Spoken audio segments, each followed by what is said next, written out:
Hi, I'm Connie Sylvester from Water Rescue Innovations, and we're going to do a quick training seminar on the ARM-LOC and how to use it, because we have a lot of videos online, but they're not really ran together. So we're going to go through it step by step. Should only take a couple of minutes.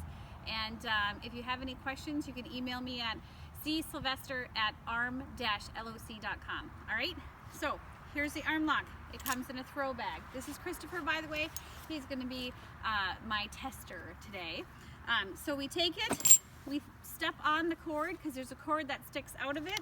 We throw it, and it will actually pail out of this bag 75 feet. It has 75 feet of Sterling rescue floatable line. We tell our victim, who is on top of a car in the flooded roadway, that's where they can actually pay attention. So this isn't a panic situation. This is a controlled situation. They're holding on to a tree or floating debris, and they can hear us. We tell them, put this on your arm, pull the cord, and throughout the rescue, we have a hold of them. So again, that is only when it is a controlled environment where they can follow directions. If not, it's going to be a go-to rescue. That's where I put it on my own arm, and this is very, very important. I put it on my arm and I put it closest to my heart. So when I swim out to the person or reach down the cliff or crawl out on the ice, I know where this is going to be. So Christopher, I'm going to crawl out to you. I'm going to say, take my hand. Now notice I have it here, not here. Put it on your arm, pull the cord, and I got you. Ready? Can you get out of it? Nope. Pull. So Christopher cannot pull it out of his arm. All right? So now this is going to give him 18 pounds of buoyancy. It's super tight. So you can't get it out, right? Nope, not at all. And you're a pretty big, strong guy. All right, so now what he would naturally do, and we found this out in actually a live rescue in New Jersey in the ocean, when they did this to a young woman, she actually went like this, just like we thought, and she floated on it. So now if he floats, it gives him 18 pounds of buoyancy. That's enough buoyancy to float him and I. We're all 7 pounds in the water. So 18 pounds, we're gonna be able to both float. Now we're gonna take it off his arm by taking this cap off and pushing the cord. So the oral inflator releases the ARM-LOC, and eventually it'll be enough. It still won't want to come off your arm. So we're going to squeeze out the rest of the air to get it out. Now, we added an oral inflator for two different reasons. One, this is an easy way to get it off instead of buckling it. If we're on an apartment building, it comes with 12 CO2 cartridges. If we have 25 people on top of an apartment building, we're not going to have enough. So we're going to have the little girls and the mom and the sisters and whoever, the little kids, go out with the CO2 cartridges. And then we're going to tell the bigger person, hey, you're going to hold on to this. We're going to blow it up on your arm. Notice it doesn't get as tight, but it actually still makes you float. That's just one breath. 1.5 breaths maybe. So he tried to get that off my arm. It's gonna move a little bit, but it's still tight. So it's not quite gonna come off the arm. So we tell that person to hold on to it and they'll still float. They only have about 17.5 pounds of buoyancy, so it doesn't change much of the buoyancy. Okay, so we're gonna take that out. Excuse me. And there you go. Another question that we get asked all the time, ask me, how small does an ARM-LOC get? How small does an ARM-LOC get? Well, let me show you. Okay. So with that, I'm going to show you two different things.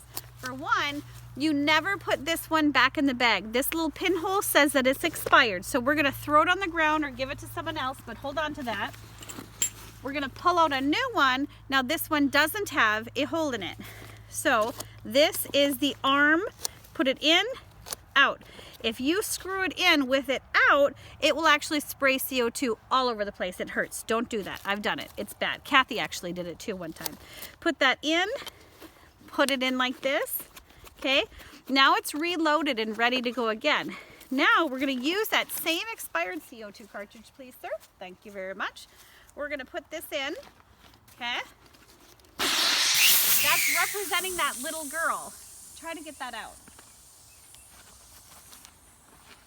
He's actually never tried the ARM-LOC before today, so. Yeah, there's no way. No, there's no way. So there's no way to get that out. That's actually not going to hurt the little girl. It still releases at the same amount of pressure. So it's the same amount of pressure that it was on his arm or the other one. And we know what we're gonna do next. So we're gonna show you another trick that I think is the most amusing. But I will tell you, if we actually throw this in the water just like this, they can ride on it.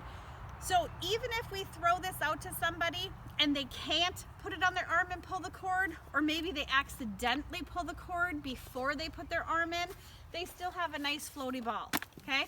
And they can hold on to it and they can float. And the best part about it is it's inherently buoyant to itself. So it's 3 pounds buoyant. And I'm gonna show you that with this muddy pond in a little bit. So there goes our CO2 cartridge, right?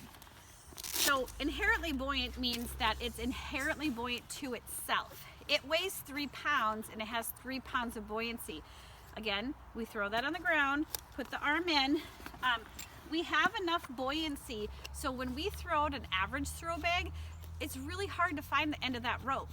This way, we throw it out there, and instead of the end of that rope starting to sink and the person you're trying to rescue trying to find the end of that rope, this will actually float on top of the water. So it's obviously very visible and they can hold on to it, even if they can't put it on their arm and pull the cord. Now say we have a combative patient, or maybe we have someone that's unconscious or just needs more support. We never actually recommend you do a high angle rescue. That's like a vertical rescue. I would for sure want to do a low angle rescue, especially if my life was depending on it and I would needed to get on the boat before a shark bit my leg off. I would definitely want to use this method. This would be a lot less helpful. Yep, put both your arms in it. Keep going. Just like you would to, this is my favorite one. All right, try to get out of it.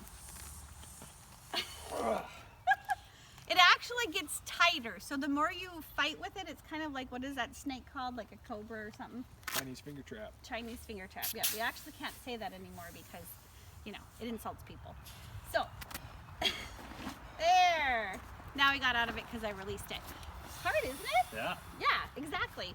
So when you have somebody in like that, excuse me, say that you were on a boat and you had somebody that didn't want to stay on the boat and you put that in there, there's a lot of people that handcuff people. Well, if you handcuff them and they jump in the water, you're going to be a recovery. At least this port, if they jump in the water, you'll still find them because they'll still float. Okay, so the last part, and I hate doing this to a brand new ARM-LOC because it's so pretty. There you go, it floats. So it will actually sit there and float forever. That is the ARM-LOC. It's super duper easy to use. Did you find it uncomfortable on your arm? Not at all. Alrighty. Nice and snug. Nice and snug. That's exactly why I named it the ARM-LOC. Well, thank you guys so much. We do have other training videos. If you have any other questions that I possibly did not answer, again, email me at csylvester, SYLVERVESTER at ARM-LOC.com. It's also on our website, www.arm-loc.com. Thanks again. Appreciate your help, sir. Of course. Nice to meet you. Have a nice day.